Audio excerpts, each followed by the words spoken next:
আজ আমি তোমাদের মুগ পোস্ত করা দেখাবো। তেল মশলা তরকারি আর মশলাযুক্ত খাবার খেতে ভালো লাগছে না, এই জন্য নিরামিষ মুগ পোস্ত দেখাবো। দেখো মুগ ডাল, আমি 200 গ্রামের মতো মুগ ডাল ভিজিয়ে রেখেছিলাম 2 ঘন্টা আগে। এটা পেস্ট করে নেব মিক্সিতে, তার সাথে একটু আদা দেব আর কাঁচা লঙ্কা দেবো একটা। দেখো ঝিঙে কেটে রেখেছিলাম, আলু কেটে রেখেছি। এবার ডালটা পেস্ট করে নিচ্ছি আমি। পেস্ট হয়ে গেছে, দেখো তুলে নিচ্ছি। এর সাথে কি মেশাবো সেটা দেখো।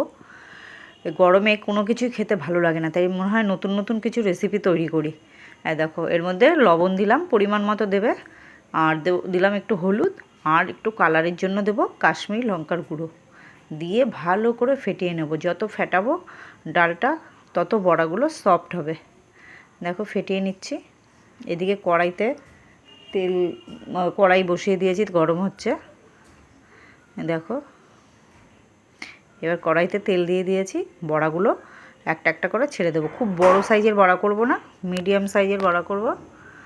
দেখো বড়াগুলো দিয়ে এবার ভেজে আমি এবিট ওবিট করে ভেজে তুলে নেব। যেমন বড়া ভাজা হয় সেরকমই বড়াটা ভাজবো আমি।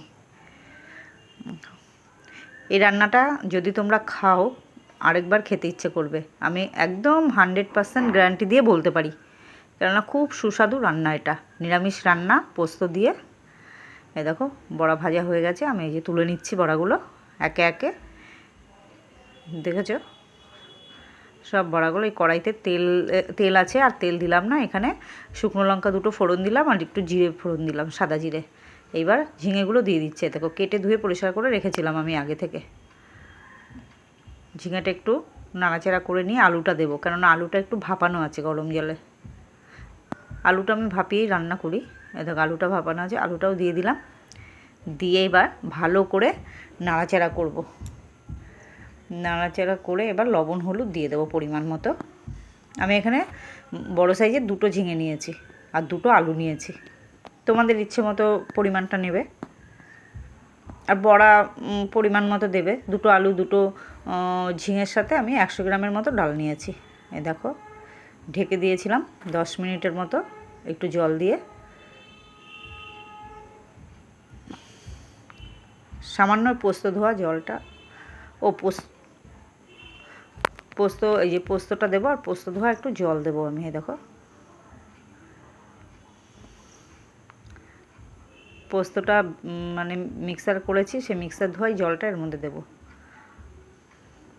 দেখো মাখা মাখা হয়ে গেছে বেশ ভালো। ঝোলটা দিয়ে দিয়েছি, এবার বড়াগুলো সব দিয়ে দিলাম।